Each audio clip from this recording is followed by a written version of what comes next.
एक थी चींटी, चींटियों की रानी। वो बहुत मेहनती थी। वो एक उपवन में बिल बनाकर रहती थी। उसके साथ और भी चींटियां रहती थीं। सभी चींटियां मिलजुल कर रहती और खूब काम करती। उसी उपवन में चींटियों के साथ एक टिड्डा भी रहता था। वो दिन भर उछल कूद करता और चींटियों का मजाक उड़ाता था, पर चींटियां उसकी किसी बात का बुरा नहीं मानती थीं। एक बार गर्मी का मौसम था। फसलें कट चुकी थीं, इसलिए खेतों में बहुत अनाज इधर उधर बिखरा पड़ा था। चींटियां बरसात शुरू होने से पहले अपने बच्चों के लिए अनाज इकट्ठा करने में लगी हुई थी। टिड्डा उनका मजाक बनाने लगा।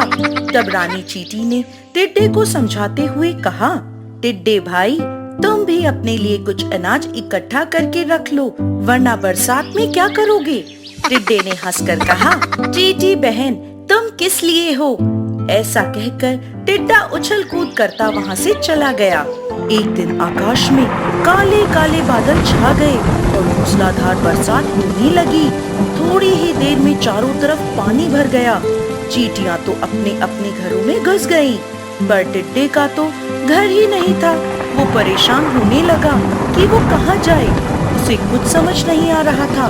तभी उसे रानी चींटी का ध्यान आया।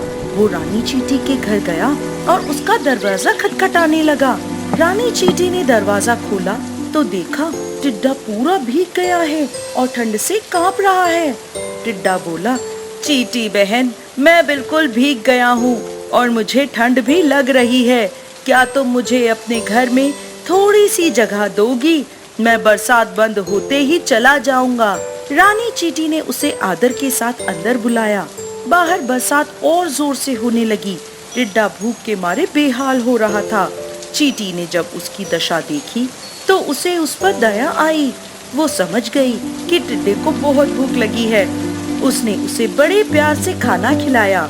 टिड्डे को अपने व्यवहार पर शर्म आने लगी। उसने चींटी से कहा, बहन, मुझे क्षमा कर दो।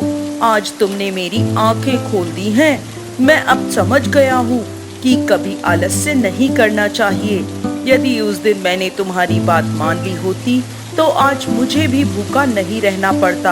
आज से मैं भी अपने भविष्य के बारे में सोचूंगा, अपना घर बनाऊंगा और अनाज इकट्ठा करूंगा। इसके साथ साथ अपने बच्चों को भी मेहनत करना सिखाऊंगा। टिड्डे की बात सुनकर रानी चींटी बहुत खुश हुई। उसके बाद टिड्डा बदल गया। अब वो मौज मस्ती के साथ साथ मेहनत भी करने लगा। Yahoo Toons.